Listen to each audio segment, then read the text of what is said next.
Using clunky payment systems in your game? That's like fighting a boss with a wooden sword. AppCharge gives you the power-up you need. Seamless in-app purchases, global payments, and analytics that don't require a PhD. Monetize smarter, not harder. AppCharge, because your game deserves better loot. Game devs. Here at Heroic Labs, we know that great gameplay is what players love, but integrating metagame features like challenges, progression, and rewards is crucial for retention and monetization. But coding them is a tedious and time-consuming process.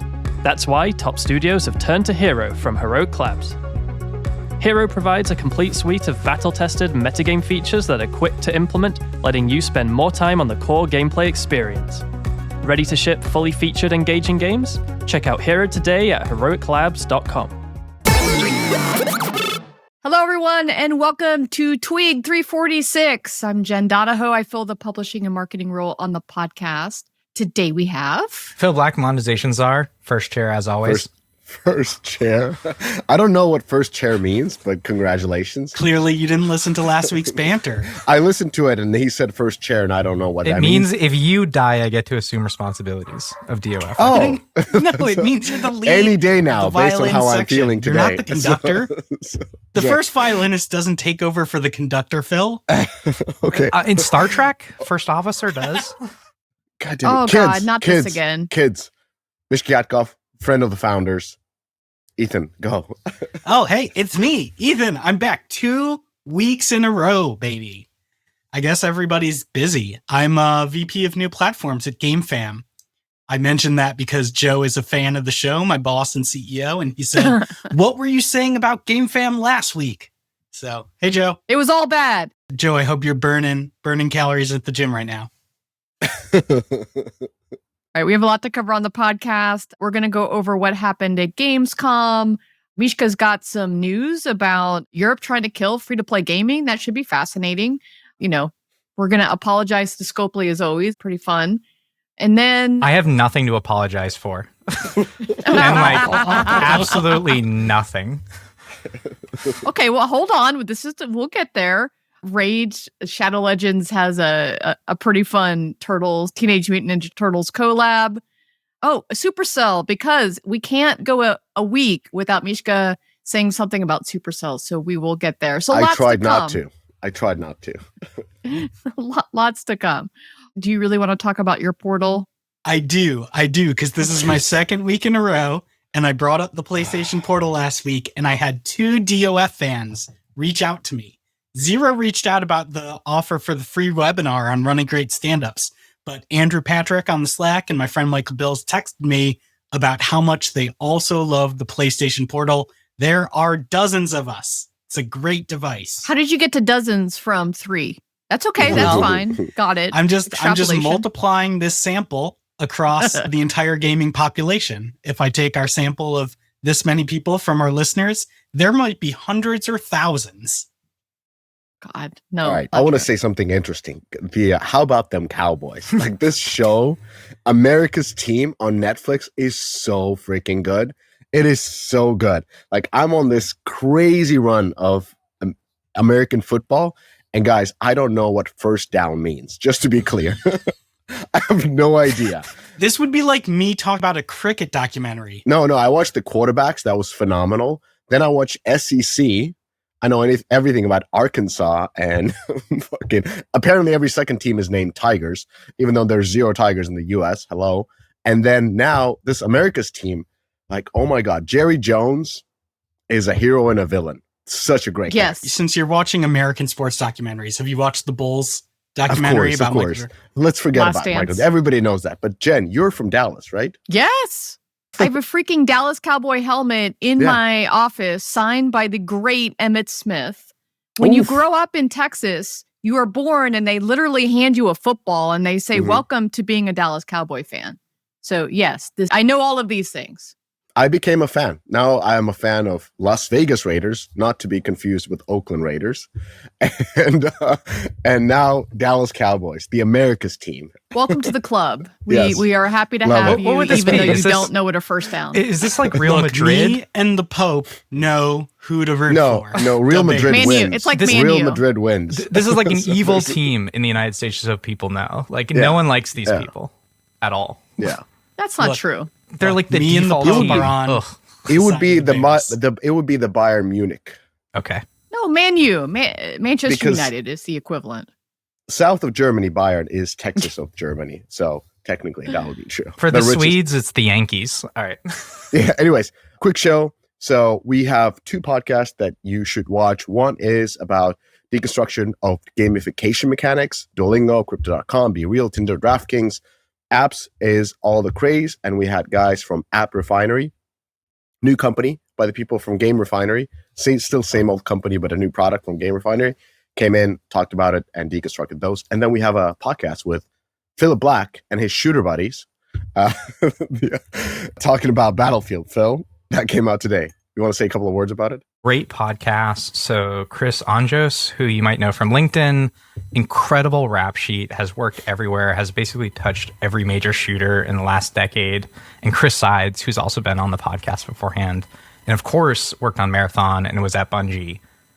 All of us getting together, trying to figure out what is going on with Battlefield, answering the big questions about like, where does this franchise go from here? How do you position it? What is the one thing we want Byron, who is that Call of Duty VP who came over and is now really running the franchise out of LA, and Vince, what do we want them to pivot on? You know, can it actually beat Call of Duty this year? It was a ton of fun. I'm super proud of it. And we'll see what happens when this game releases. But the hype train rolls on. Fun. And then the last show, so DOF Talent Network, we've been getting a bunch of people sign up, hundreds. So thank you so much for that. And I've been now going through our first, like I'm not running it. We have a partner there, but I am going through the first calls with a bunch of companies, PEs and big corporations. So it's been fun to talk about people's need of leadership. And I have to say this, a lot of companies are hiring leaders, which is very good. And we're hoping to get more jobs to people in our network. So that's it. That's great because I've been hearing it's still challenging out there. Just actually being in interviews and talking about what type of leadership is being sought after. There's plenty of positions. So make Great. sure to go to deconstructorfun/talent and at least we'll get your name there. But I mean, we have a headhunter and he goes through his Rolodex and analyst and so forth. So that's all about it. Okay, great. I love those Game Refinery guys. Great product. Happy to see them with a new product. They did not pay me to say that. I just love those guys. All right. So corrections. So Scopely called you and yelled at you, Mishka/Phil, right? No.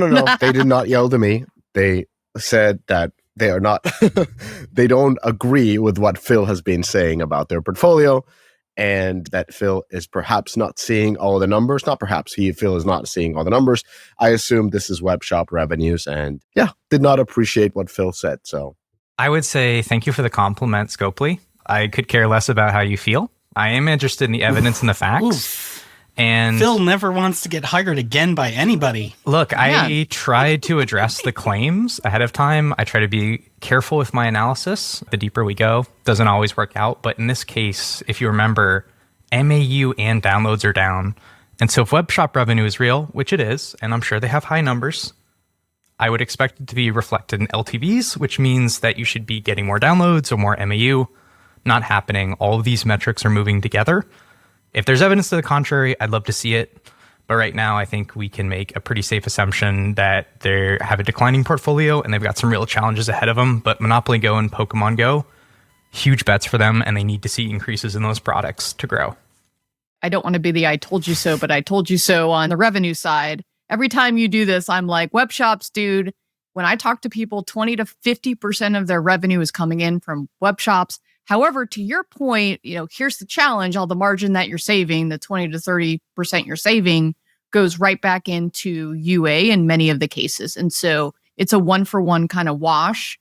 I don't think that you're going to see a direct increase in MAU and downloads because what happens, you start to find your audience. You can't keep the scale of your downloads and MAU just growing, like crazy. You're going to get to your core audience that is going to be a higher LTV and monetizers.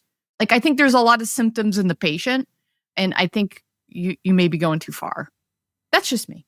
I haven't looked at this before, but look at this Pikmin Bloom at number 8 with 15 million. Like, I'm a big Pikmin booster. I would never have guessed a free-to-play Pikmin game is doing over $1 million a month in App Store revenue. Way to go, Pikmin team.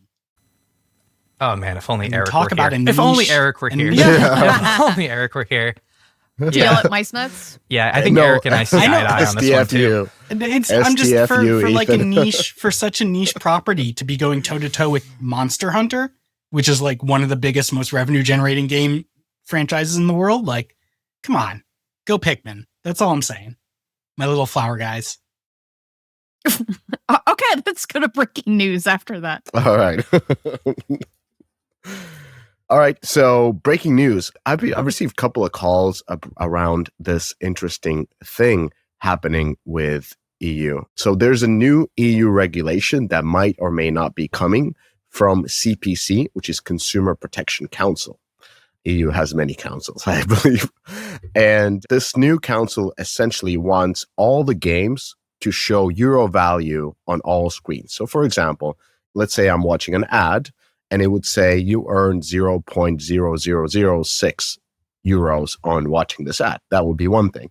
But also when you're using soft currency, so let's say I am upgrading a vehicle in CSR Racing, it would tell me the price in euros of that soft currency that I'm using to upgrade my vehicle.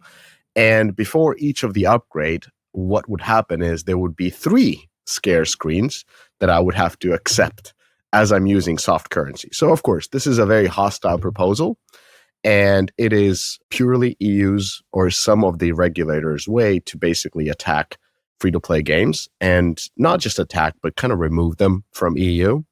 So somebody had this bright idea, and without naming any of the companies, but all the big companies in the world are currently heads down with their legal counsels, figuring out how to tackle this and how to basically push their influence to remove this, because this would destroy the whole EU's gaming market on free-to-play and pretty much 25% of the revenues for all the big players. Is this one of those things where, so in the US, we've got like, these early proposals that are usually pretty extreme. And then when they work their way through the system, they get kind of watered down. That's a similar story, or is this further along? Correct. This hopefully gets watered down. The problem is when you talk to legal counselors, like in this case, is that for them, everything is a possibility, and they always tend to assess it in the worst possible outcome. They've been working really hard. And again, we're talking about the biggest companies in the world that are currently tackling this. There will be much more news about this in, I would say, between 1 to 2 weeks. So we're kind of breaking news a little bit, but I don't want to name the companies, but you will see the biggest CEOs talking against this regulation and enforcing what the effect will be on the job market and so forth. So I'm just kind of saying, as you're going to start seeing these talks, this is what's happening. And the examples that they've shown are not just ridiculous, but just clearly anti-free-to-play games. Got it. Just purposely. This has floated around as like these very vague guidelines. To your point, it goes through different stages in the EU. I don't have that process in front of me, but like this has floated around for a year or two. You can see the specific proposals. They have this like weird legal status called guidance here, which isn't quite law. It's very strange, but this has floated around. You get a taste of it. When I read it, it was obviously ridiculous, far-fetched, complete misunderstanding of the industry. Of course, like don't cower away is what I would say to free-to-play. I've seen us cower away every single time we get challenged. We're quiet. We have a voice now. Use it. Like, don't be silent on this. We're a part of the economies, particularly in the EU. Like, time to go out there and flex. This is going to be pretty serious, so because the repercussions, if this goes through, are severe. So, yeah, everybody on the fence and support any of these large companies that are making the case of not destroying free-to-play gaming in Europe. Great. Okay. Well, thank you for breaking news. Look at us. Dom, enter some sort of like breaking news thing. This is cool. Like we're getting exclusives. I got a lot of great feedback from my Aaron Loeb, the president of Lego Digital Play, that exclusive interview. So look at us, like GamesBeat, watch out. I'm just kidding. No, They never need to watch out for No, us. don't. All right, so let's move on to Gamescom. I didn't go. A bunch of us didn't go, but Mishka, you were there. I have a bunch of thoughts watching from afar, but I want you to have the man on the ground vibe check. So what did you see? Yeah, so I didn't come to Gamescom in the best possible condition. So we sold the house and it was kind of like, the family, 2 weeks of kind of like packing after selling the house and going through. So that was pretty stressful. And then just the weekend before Gamescom, I ended up in Ibiza. It was an offsite with a company that I've invested and work with. It was I had quite to do taxing. an offsite in Ibiza. And I didn't invite my friend Ethan. It was incredibly fun. I told my wife, like, hey, this is a work trip. She's like, where? Ibiza. She's like, what the fuck, dude? Anyways, I got out. It was really fun. But as I arrived, like, I have this, this ring that looks at your recovery. So like a day one Gamescom and I'm already on red, like running on fumes. So I can tell you, like, before we came in, we got the, cold plunge, of course, cryotherapy, naturally. I even got the IV and I was in the reds. So essentially I got resurrected. I respawned at Gamescom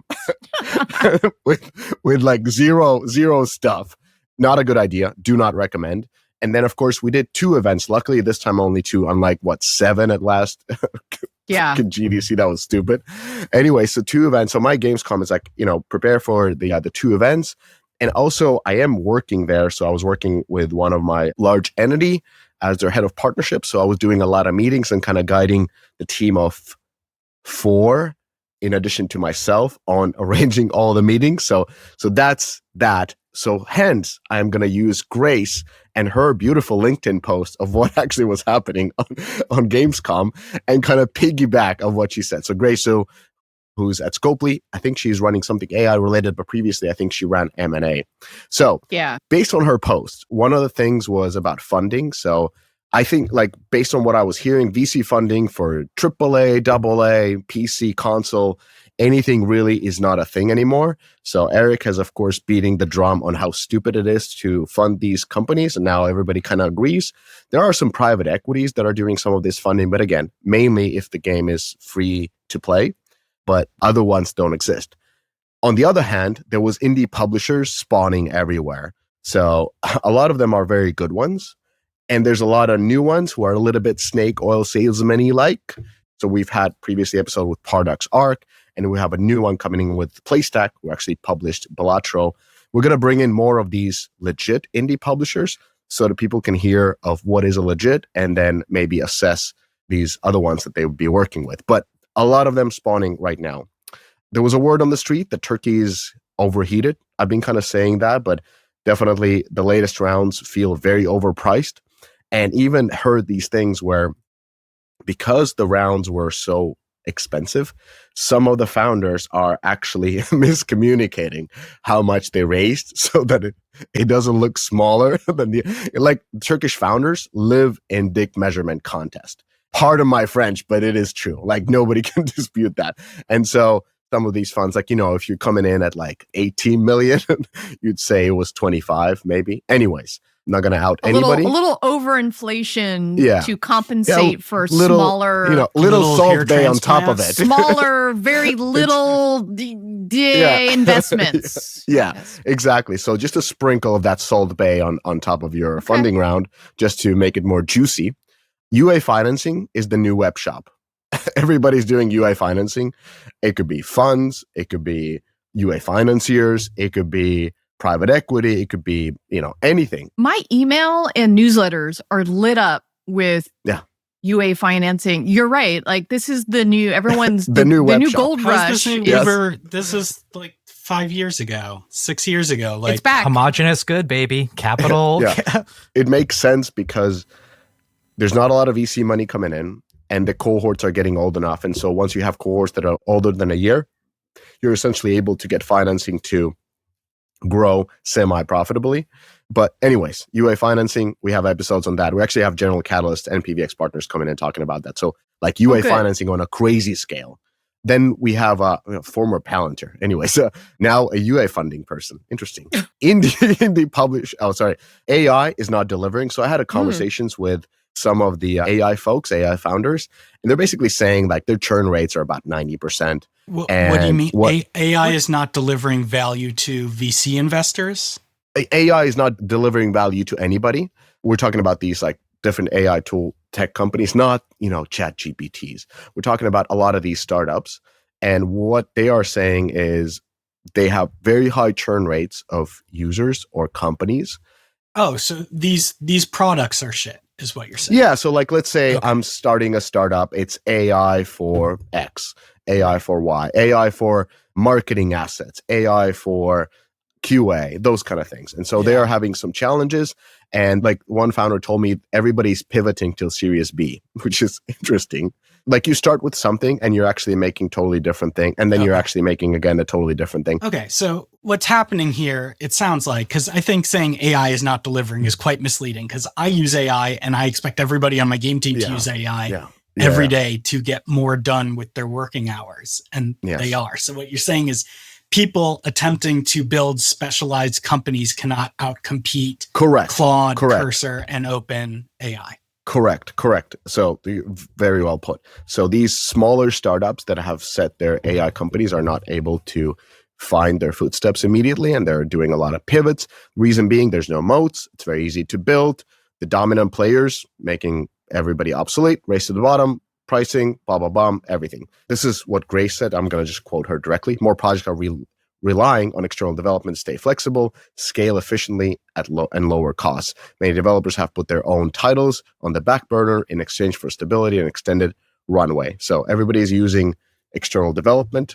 And funny enough, there are some VC-funded companies that have turned out to external development companies, and I don't think they're going to return because, the multiples are not that high. And then finally, apps are everywhere. Even at our events, we'd have people coming in from, the likes of Duolingo. So they're definitely looking at gaming space, which is good because they have a lot of jobs and gaming has had less jobs. So there are interesting jobs in apps. Overall, just to summarize it, I think Gamescom is much better than GDC. You don't have to be scared of zombies. That's always a plus. But just the vibe is much better. It's like you're coming into a gaming event. Like you can actually go to a hall and be like, holy shit, there are new games here. And this is actually game industry and not like a BD on steroids and meth. Well, first is kudos to Grace Jo from Scopely. She's the best. She's so incredibly well connected. And so that summary that you just stole was amazing. That's why I'm extra giving her credit for that. So a few things that I heard in talking to people that were there or just articles that I was reading. First is it felt like, to your point, that these were the best vibes that Gamescom has had over the last couple of years. A lot of people were saying, that E3 vibe was kind of there. Some publishers are kind of back in the game, like Kabam, who's just kind of running live services, might actually be doing some new stuff. I heard that the money was flowing for mobile. I mean, it sounds like she heard it wasn't flowing for PC console. So, a couple of the smaller folks that I know that are trying to raise money had some nibbles on perhaps raising some money. And the other thing that was kind of interesting, I mean, we've been talking about this. I think there was also an article from Frost Giant / Stormsgate is that, as they're kind of struggling, the people with the pedigree of those big name companies trying to raise money isn't actually working anymore, as many of those are struggling. I think, didn't the Frost Giant folks say that they maybe found a little nibble at Gamescom? I don't know. I was trying to remember what Tim's LinkedIn post was, but I know that RTS got a lot of good vibes. It's Germany, for God's sake. Of course, RTS gets good vibes. Tim's post was a little bit challenging. Is kind of, or not, I don't know how to put it, but he was basically saying that, they raised 40 million, which is just a fraction of what Blizzard would have used for StarCraft development. And then people kind of got stuck with that. Like, wait a minute, you spent 40 million on this game? And so rest was history. Yeah. I just think we live in a different era, everybody. Like, you've been in the industry a long time. I mean, Ethan, love to get your perspective on this. It just doesn't feel like we can do things like we used to do things. We can't spend like we used to spend. I'll say that a little differently, actually, because my perspective as someone who has basically only worked at startups, and even like my EA stint was very much like an internal startup and not a big, well-resourced effort. My frustration as a startup founder has been over these past couple of years watching these ex-Riot teams, ex-Blizzard teams, like all the people I'm super jealous of getting these massive checks. And then you talk to them or you listen to them. And these are people who have been so isolated as leaders that they don't do their own marketing. They don't build their own community. That's like the internal enemy is those people, is the gens of the world that they're constantly fighting against. And so then they raise these giant checks because all the VCs played World of Warcraft and League of Legends. And so they fund, person number 467, the director who did the 12th year of StarCraft 2, and, ignore people who've actually had 0 to 1 mobile success. And then these people do not understand what it takes to market their game. They don't understand the cost, the time commitment, and that you literally day zero, the first thing I worry about when I'm starting a new game, unless it's a passion project, is what is the marketing angle? If I do not have a marketing angle, if I do not have a unique marketing hypothesis, it is not worth developing that game unless I'm developing it out of pure joy. And so my personal perspective is like, saw these people spend all this money undisciplined on development budgets because they're used to unlimited development budgets. So like they spend huge amounts of money. They limp to market because they're running out of money. They were planning on VCs to come in for their next publisher milestone and they didn't.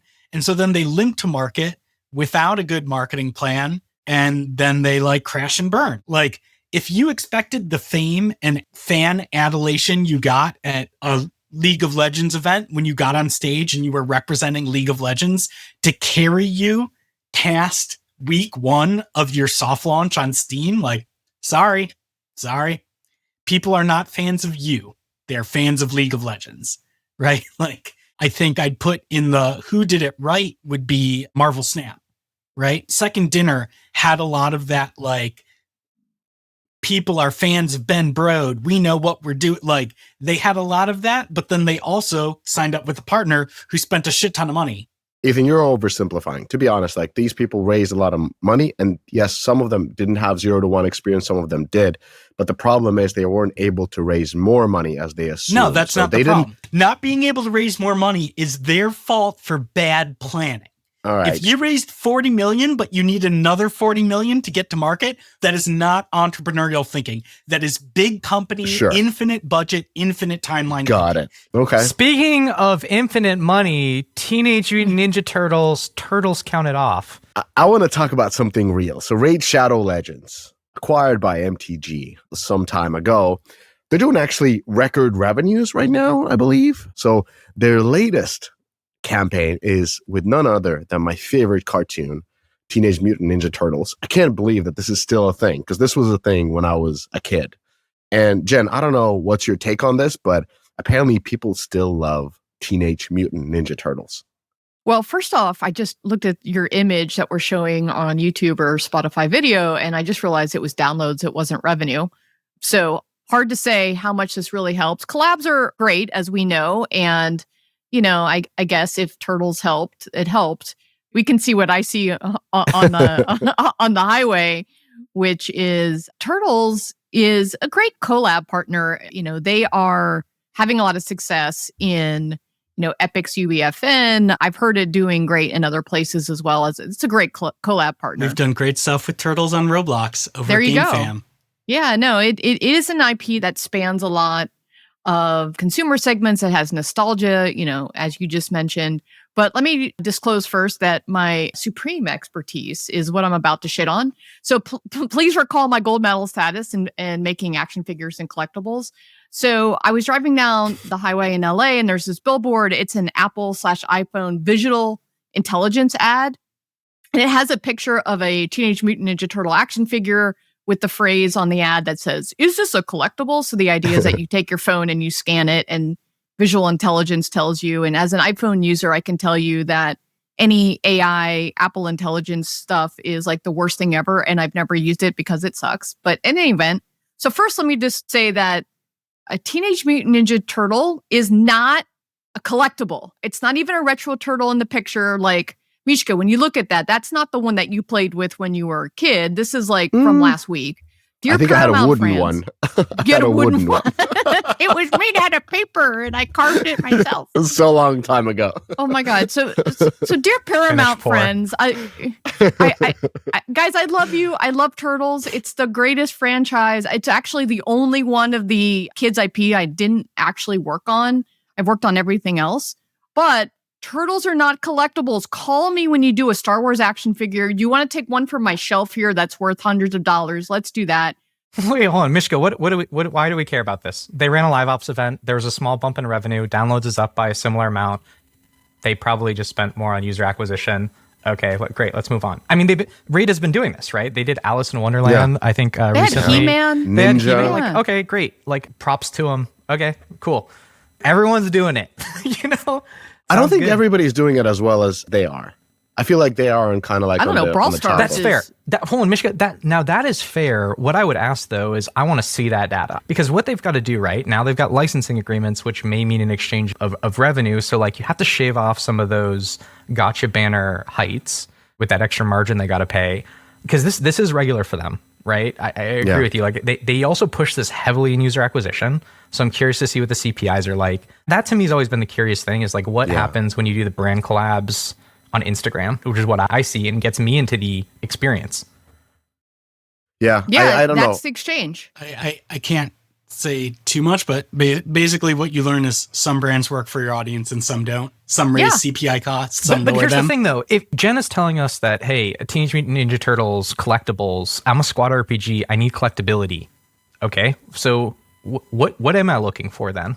You have to think about who your audience is, what they love, and what IP has the biggest overlap with that. To Ethan's point, you'll find out that you may love something, but does your audience love that IP? And is it worth the 15%-ish that you need to shave off to pay an IP holder to then bring that into your game? And does it make sense? Does it make sense with the fantasy? Does it make sense for the audience?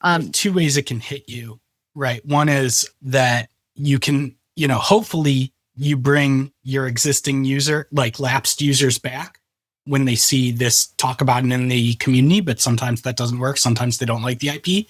And sometimes the wrong IP can lower your CPI costs significantly, but then those users are a poor match for your game and their LTVs are low. And so the math doesn't work out in the long run anyways. Why isn't this just a fake ad though? What could we just run the fake ad playbook against this? Why not? No, because you can't, and we'll talk about it a little bit later on when we get to your Claw E game, where I saw that they had Disney, Nintendo, and Pokemon inside of their ASO images. And I would have to wonder, are they actually paying for that? If those companies knew, they might be like, no fucking way are you putting me in your ASO images. A licensor would never agree to that. They do not want their brand on someone else's product used in that way unless it is a legitimate partnership. Like this is, that's what I mean, brand 101. That's what I mean, though. That's what I'm saying, though. Like, we're trying to describe this as what the brand gets you is the character in the game. You got a revenue split on the character in the game. You got to shave off those revenue heights. What I'm suggesting is that you're leveraging the brand basically as a fake ad play and opening up the install funnel, which is what Raid has done, right? Like, that's the playbook. I don't know how much you could consider those fake ads. They do feel like RPGs. Usually they're cinematics they've been using. But that would be another way to explore using an IP that I'm curious about. If you're doing your IP collabs properly, not only will it have an effect on the CPI, but by making those limited time gotcha characters, it will also increase revenue. If you match the IP properly to your audience. So like, if we put Pikmin in Legendary Game Heroes, it's not going to move gotcha. But if we put the boys in Legendary Game Heroes, it will move gotcha. I don't know, man. Nicki Minaj sold a lot of units in Call of Duty. Snoop Dogg. Like not every IP overlap is obvious. That's fair. Yeah. Okay. Just because you wouldn't necessarily bet on Nicki Minaj skins taking over Call of Duty, they did. It worked really well. Whoever did the research knew what they were doing. If I'm a brand, I will not let you do a fake ad with my brand in your game because I don't want to be associated with a fake ad. Yeah. In today's hyper-competitive digital landscape, understanding your app's journey from discovery to download isn't just insightful, it's the difference between scaling and stagnating. Enter AppsFlyer, the undisputed leader in mobile attribution and marketing analytics. They've mastered the science of making every ad dollar work harder by revealing exactly where your players come from and how they interact with your app. Their platform transforms mountains of complex data into clear, actionable intelligence that separates winning campaigns from budget-draining experiments. And I know that many of the top game companies leverage AppsFlyer and are a key partner in their success. AppsFlyer, where your app's potential meets performance. Stay ahead of the competition with Sensor Tower, the trusted source for mobile marketing intelligence. Whether you're tracking trends, benchmarking performance, or scouting the next big hit, Sensor Tower delivers the data that drives strategy. Dominate the charts with Sensor Tower. Hey, are you building a game, launching an app, or considering an acquisition? Well, in that case, Deconstructor Fund Consulting is here to help you out. We do everything from market research to go-to-market strategies to live ops optimization and due diligence. We're trusted by some of the most beloved game development companies, makers of tools and tech, as well as some of the most renowned investors. Now, if you are building, launching, or buying, don't do it alone. Do it with us. Connect by emailing to consulting@deconstructorofun.com. Talking about fake ads. Let's do it. This has nothing to do with fake ads. So this is inside King. Layoffs, lawsuits, toxic leaders, toothless something. So we got the full grievance update from Mobile Gamer Biz this time around. As I said, toxic managers, check. Legal actions over severance packages, check. Management requesting to use AI daily, like Ethan, check. Just kidding, Ethan. I mean, I'm not that's requesting, like I a demand legitimate AI ask, daily I use. think. Yeah. I'm also like, who doesn't use AI daily? That's kind of weird. Anyways, I'm just going to summarize the 4 core roots of the problem that King seems to be having. So, number 1 is Microsoft is bleeding when it comes to gaming. I think they kind of overspent themselves into games industry, and now they have to get more efficient. King, objectively speaking, not to offend anybody working at King, you guys are wonderful, but the company is massively bloated. Like when you look at Dream, which is about the same size in terms of revenue, it has about 350 employees, and King has 6,000. Like, what are we doing, guys? And I've also heard some of the other people saying, this is just direct quotes. They said they don't have rooms big enough to hold a leads meeting for games like Candy. So they have to take it online. Now, anyways, the word cuddling comes from Phil in our upcoming podcast. I'm going to use it more. King has had for a very long Cuddling time. or coddling? Or coddling, yeah. I think you mean coddling, not... Coddling, like holding a baby, like nicely, and saying to the baby, you're the most beautiful, like spooning. And daddy and mommy love you, or mommy and mommy, or daddy and daddy, however you want to put it. It's not like Careless People, where Sheryl Sandberg is accused of cuddling employees. Yeah. So there's countless stories of toxic positivity making effective management impossible at the company. Again, just using a quote of one of the countless stories that I've heard about the company, where a leader said to the team, hey guys, I have an idea. And he had a talk with HR afterwards where the HR said, you can't say you have an idea. You have to say, hey, what would you think if X, Y, and Z? So basically like this kind of crazy word policing. Anyways, and then final issue that is coming here is EU labor laws and US executives. This is like matches and gasoline, just a matter of time before it blows up, and it's blowing up with the latest round of layoffs. And for all of this, there's a pretty radical solution. They can continue this way. They will probably have more rounds of layoffs that are quite arbitrary, and we'll hear more stories like this. Or if Microsoft does it the most effective way, they just close down their King's biggest studios and open one big one, a few hundred people in Istanbul, and all the problems are solved. These people will never complain. They will work super hard, and they will make the best puzzle games in the world. I know it's a radical solution, but it is a solution that will work. What do you think, Jen? Oh my God. Shut down all the European sites and go to Istanbul? I'm just talking I'm not- Barcelona, yeah. Stockholm, Berlin, and London. Nothing more. I think you're highlighting a culture issue, and it's very, very difficult for companies to change their cultures. Your proposed idea is a solution. I'm not sure if that's the right one, but Yeah. whew. What else did Neil say, though, about this? It feels like he's the new, like investigative. I think people like to call him and just bitch, right? Yeah, I've got a Yes. look. I've got a question here, Mishka, for you, because Yeah. you've started companies in Europe. Yeah. So I've only started companies in the US, so I don't know what the laws Yeah. are like over there. But the very first bullet point in the article is people are suing over their severance packages. And let me tell you why that's a big trigger for me, or like a big confusion point for me as a US based entrepreneur, business leader, boss, etc., and employee, right? I've run 2 startups, I've worked at 7, and I'm always surprised when people are taking legal action over their severance packages, because 2 things. 1, Phil, every just nod. contract Just I've nod. ever signed is an at-will contract. I can leave at any time. The company can make me leave at any time with no cause, right? I have never had the words severance package in any of my contracts. This is something that companies are not obligated to do in the US. This is something they do out of, I would say, like kindness and covering their ass and good business practices.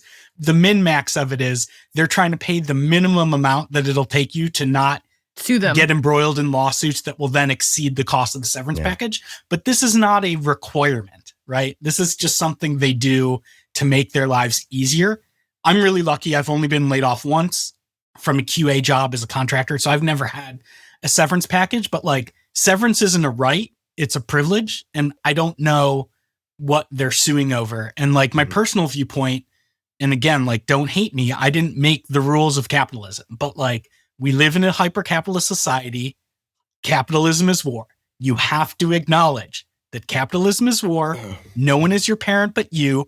Governments are not responsible for your well-being. Your boss is not responsible for your well-being. Your company is not responsible for your well-being. You are. It is your job, if you work in the games industry, to make sure that you are ready to be laid off at any moment. I could be laid off right now. Sorry, Ethan, before you go on a tangent, when did you become this right-wing Republican? Like, I'm not a right-wing pull yourself Republican. up. This is Like, the world you live this in. is If some you South cannot talk I'm acknowledge hearing. the realism of the world you live in, This is then you're going to Jerry waste Jones $5 shit. billion So- getting a tactical shooter. Things are a little different in Europe. There Yeah. are 6 weeks mandated Yeah. vacation. Things are a little Yes. bit different over here. Minimum? Yeah. Not in the UK, in Sweden and Finland. This is actually important to talk about. I think particularly because people have misunderstandings of like how the Swedish system works, because they hear about these unions and they're like, oh my God, does that mean like I live in a fairyland? And the unions and the sectorial bargaining does basically nothing for you. They basically take care of benefits. They're basically a benefits provider. And so there are some stipulations, like there's first in, first out, which is something that I think Neil actually missed in his article, which is that you're actually mandated by law sometimes to try to rehire employees, just first seek out the ones you laid off, which is why they talk about, oh my God, it was insanity. They were letting people go and then rehiring them months later. That was a legal requirement that they had to follow. There's some tenure requirements, but by and large, there is no reason to let you go. I mean, they have to state that there's economic redundancy, but they can still operate freely. The whole point of the welfare state is that these people have income, pension, like there are other things that are provided that make this possible, right? Because you don't have your healthcare tied to your employment. So things are different, but the whole point is to grease the market. King is particularly painful, by the way. I just want to call them out for having the non-compete clauses and also having the gardening leave bullshit, and they should be called out more for that because it really harms the industry. But by and large, like the Swedish system doesn't do that much. Yeah, it's almost identical. So one thing that I mentioned, like in this article, they were like, oh, some people got fired and then they got hired immediately back. Yeah, that is by law. This is our law. And the challenges come in because King is a profitable company, and when they're doing layoffs, like, let me say an example. In Finland, you can't run a round of layoffs. You start a collective bargaining procedure that lasts at least, I remember, 6 weeks. So for 6 weeks, you are negotiating with your employees about possible reduction. And employees can come up with various methods of saying, hey, we will take an unpaid leave rather than see some of our colleagues go. I know, Ethan, for a hardcore capitalist, it sounds like a goddamn communism. No, but the bear law. with us. There are different ways of organizing your society. But again, we don't have carriers or strike groups. Anyway, so the limitation on unemployment is quite strict. And for the longest time now, Finland actually is changing the laws a little bit, but for the longest time, it was very difficult to fire people. Even a reason is not enough. And what you're describing actually is CEO contracts and leadership contracts. EU, we do have these at-will employment, and actually severance packages are part of that, but those are only for the CEOs of the company. So had those as well. So employee and leadership is different. From the lowest QA position to executive positions, every US contract has a I know. I've had. Yeah. So it's very different, and hence it's a challenge, as I said, having US leadership and European labor laws, which are complicated and different in every country as well. All right, next story. Okay, so a hiring story. I didn't want to kind of jump in too big into the Supercell stories, and Phil wants me to move super fast, but I'm going to cover this because I got a lot of questions about this, a lot of head scratching at Gamescom asking, what is this new head of games at Supercell? And it's fair to cover. It's a plus $10 billion company, and they have a new leader. So just in the summary, I don't think this is a typical type of a role. Based on the text, feels like an admin role, where Drusilla Hollanda, who resumes as the first ever head of new games, will resume a sort of an admin role where she has her hands full of sort of aligning Supercell's different silos. And by silos, I mean their internal teams making new games.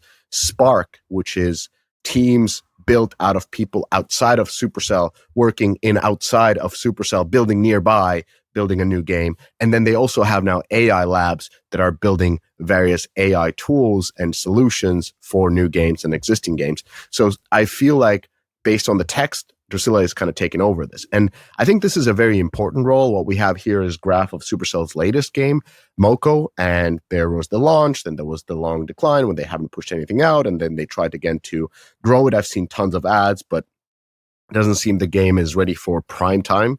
Reference to the beautiful Dallas show. Anyway, if anybody of you watches it, Deion Sander. Anyways, yeah. And so they really need a person like that to take ownership, because the way Supercell has been making games has been objectively broken since 2018. They've tried different multiple processes, organizations.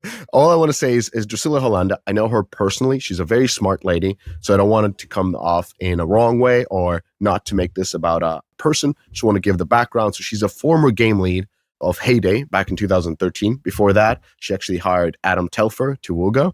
And she worked at Supercell as a game lead. Then she had her new game. Then she was a PM at Spooky Pop. Then she went on to build a coding school that was funded by Supercell. It's still ongoing, a very interesting type of project. Then she had her own startup, kind of micro gaming startup with a few people. And then she went back to Supercell, helping with Spark, helping with the coding school. So it's kind of a full loop. And if you look at her background, it's not what you typically would assume a person like this would have. It's not like a Supercell hired somebody who shipped multiple franchises or, big franchises, nor is it a person who's been on a publishing side and really know how to bring people together to kind of get that new franchise, new game out of the door. But what she has is more than any of these type of people. And what she has is the trust of the CEO. And so she has all the tools needed to shape the organization to be effective at launching new games. So there's a lot to do. And so hopefully she can get all the silos working as one. I don't see it as an admin role. I see it as a very strategic role to get everyone back on track and get processes put in place to help them figure out, they haven't had success in a new launch. So having someone internal who understands the culture across a bunch of different teams, helping to guide new people seems like, while maybe not on paper what you would be looking for, they've tried to bring other people in from the outside, and that doesn't seem to work. Supercell, not knowing them, seems to have a very specific culture. So kudos for them to do something different, because what they have been doing isn't working. Yes. And I didn't mean admin as a diminutive term. I meant more like, it's not that it's her role to influence directly what type of games are being made or make those type of decisions of what type of portfolio is being building, but more administrating this large organization that is being built around new technologies and new games and new ways of working, new ways of shipping. So that type of yeah. There's one game I want to share, which has been near and dear to my heart. And when you see this game, I just got really angry at myself for not thinking of this sooner. It's a game called TWIG. There's a couple of them. We'll talk about what is them in a moment. They are a mobile game. And what you do is you control a real life claw machine. They spin up a streaming video of a unoccupied machine, and then you use the virtual controls to control the physical machine located somewhere in China.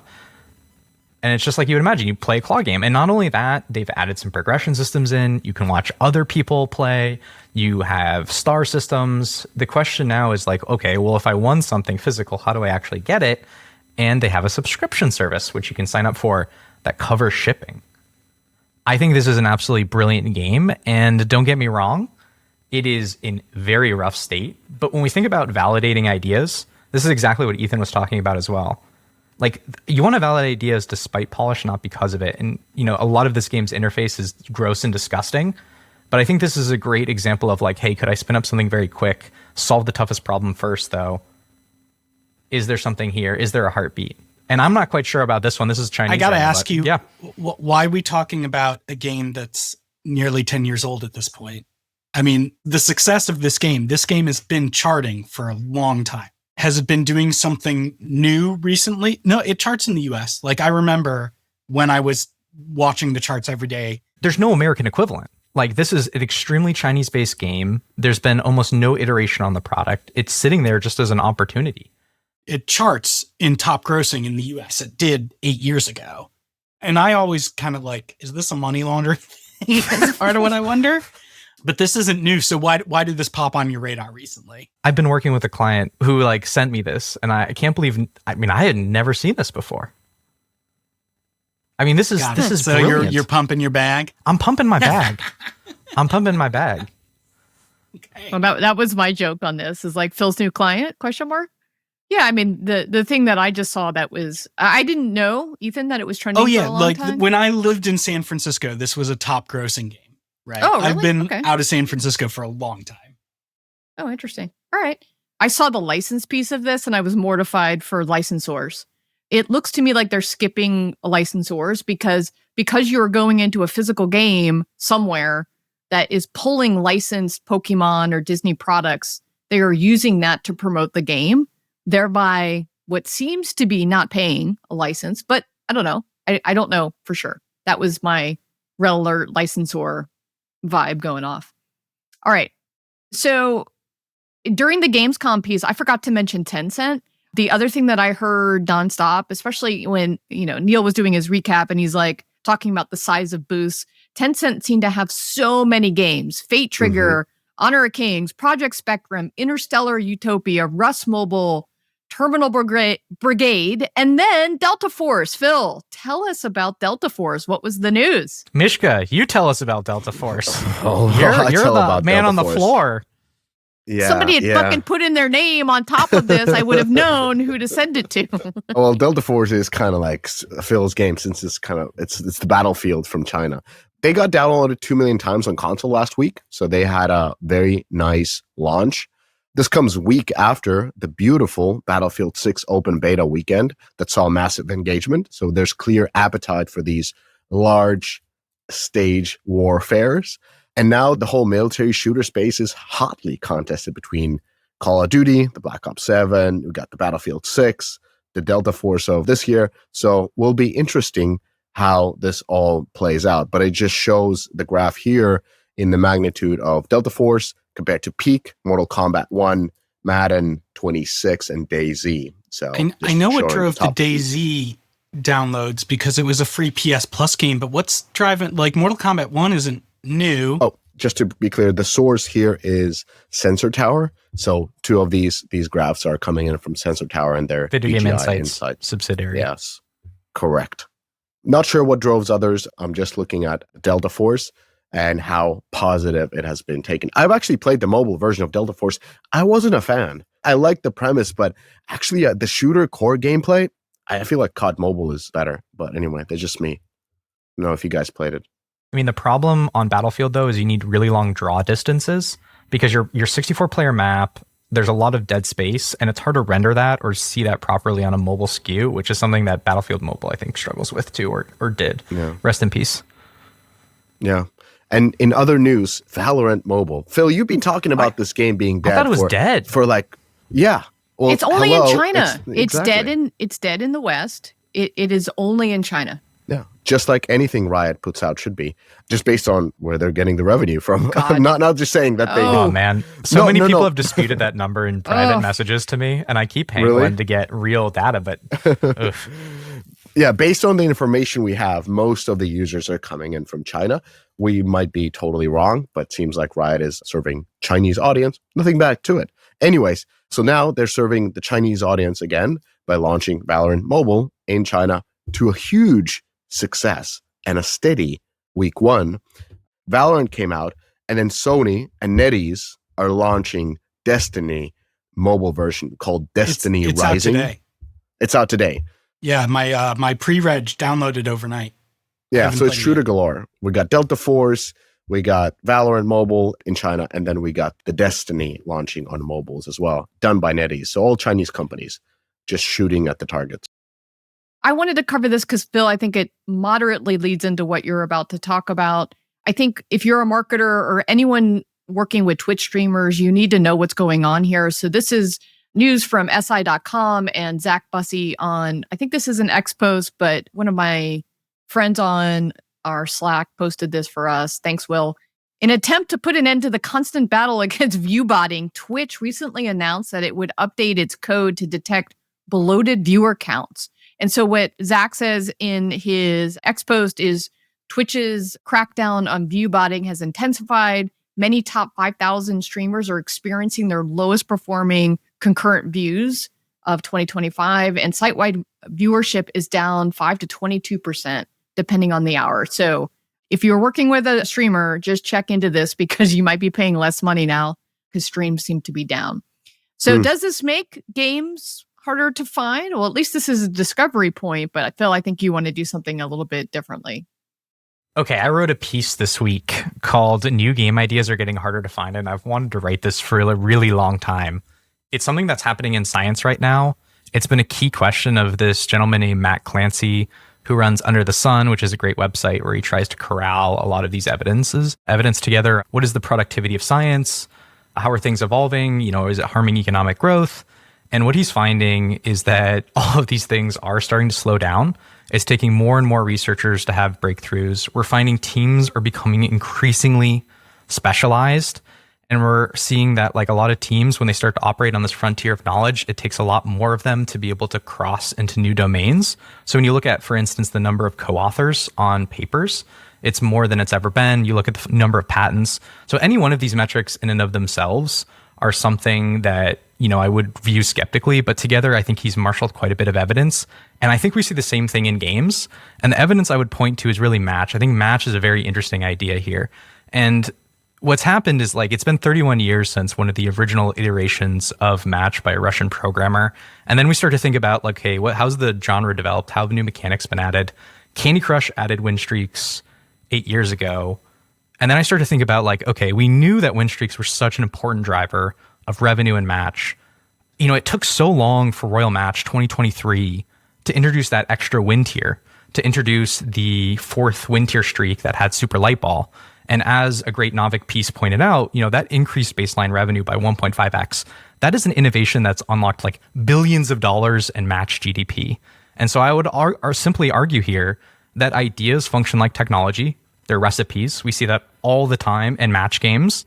And one of the ways that we can combat the stagflation that we have in this industry is to treat game ideas like technology. And I think we severely underestimate in R&D to help explore what are the valuable recipes, like we just saw with Super Light Ball. It took that long to figure that out. Phil, come on. This has to be your worst take of all time. I'm sorry to be so negative. Let it rip. But you're like, oh my God, Candy Crush had win streaks 8 years ago, and there was no innovation in match gaming until Royal Match did this next streak timer. What about the release of Royal Match or the release of Toon Blast or the release of Tile Match just to stay in that genre or merge? Like, this is a bad take, right? New game ideas. Sorry, I just want to clarify. I I don't claim that. Just to be clear, I'm not claiming there's been no innovation. All I'm claiming is that what feels like an obvious incremental step, a 4th tier win streak, took 8 years to figure out. I think we could have solved that much quicker with more investment. You can't take that one feature and broaden it out to the entire industry and saying new game ideas are harder to find, right? I've purchased at least 50 indie games in the last year, each of them having new innovative ideas in them. I have notebooks filled with innovative game ideas and mechanics that would take me more than a lifetime to build, and I'm sure every game designer in the audience does, right? And like, I think you're trying to say new hit commercial ideas that are applied to existing successes and generate tens to hundreds of millions of new dollars in these very competitive cutthroat segments are getting hard to find. Yes, obviously, when you're competing against Candy Crush and Royal Match and Toon Blast and Tile Blast and Merge Mansion and whatever, it is very hard to find the new Zynga PM playbook tweak that suddenly raises revenue $10 million. But like, innovation is happening everywhere, right? Like Peak, the game Peak that was the number 2 most downloaded in the chart we showed earlier is an excellent example of indie innovation, right? And like, let's just look at mobile free-to-play, right? The butt-centric marketing of Nike, Goddess of War, nearing $1 billion, right? The husbandu-centric gameplay of, what is it, Love and Space Time, $1 billion. Deep Space. That is an innovation, right? Taking something that people think is niche and like women-focused romance with like K-pop boys, $1 billion innovation right there, right? Archero, Survivor.io, taking the one finger bullet hell gameplay, turning it onto mobile and finding new tens to, hundreds of millions of dollars per year.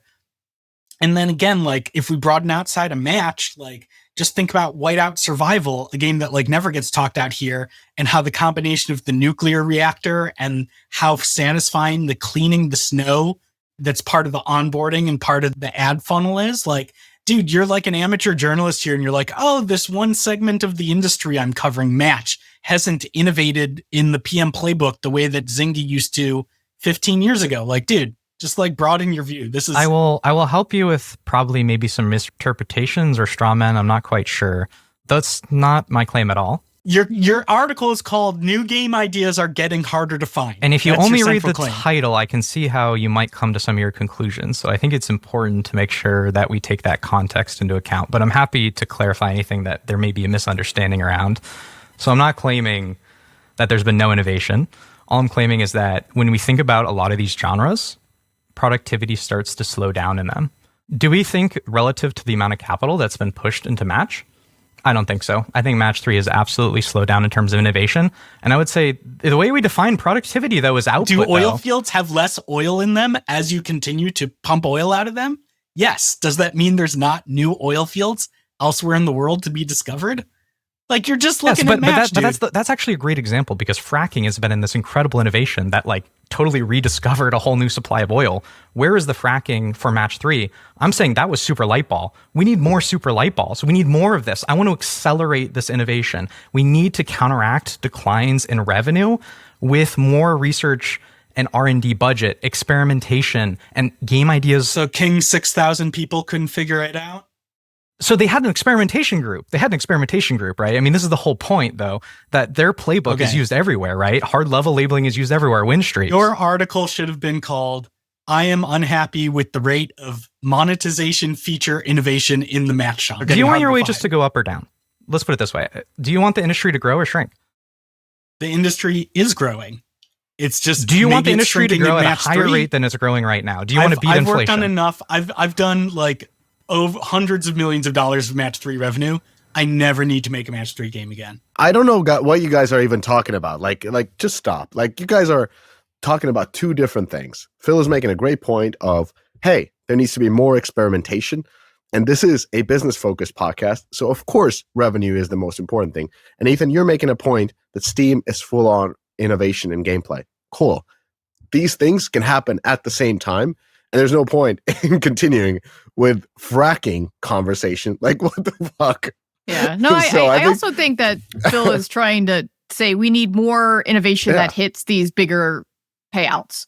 Yeah. And that a lot of the innovation that we are seeing in indies is awesome, but they're coming It's at about a finding the smaller level. recipes. That's the important part about making this a technology. Let's go back to the match genre, right? Like Toon Blast is an innovation that created hundreds of millions of dollars of new match revenue. Merge was an innovation that created hundreds of millions of dollars of new match revenue. Okay. So if you're looking at King and Candy Crush, like you're not looking at the whole picture. Understood. All right. I'm going to end the boxing match that we had today. Thank you, Ethan, for coming in. Like spicy Ethan, like dark, evil Ethan showed up today. This was awesome. Like it was Bizarro Ethan on the table. So boxing match over. This is real Ethan. This is okay. I'm sorry, guys. You invite me on 2 weeks in a row. You better bring good takes. I think we're gonna take a break then. Like we like kind people, to be honest. All right. You did it. You made it to the end of the episode. As a fan of the show, it would help us out if you'd subscribe and leave us a review on the podcast service of your choice. Those stars and likes, while a small action on your part, mean a lot to us and help to grow the show. More importantly, are you a member of the Deconstructor of Fun Slack group? If you have 5 years or more of games industry experience, go to deconstructoroffun.com/Slack and apply to join. Join the games industry best professional community filled with peers always willing to lend a hand, or subscribe to our newsletter to get all the latest insights from the Deconstructor of Fun content creators. Thanks for listening.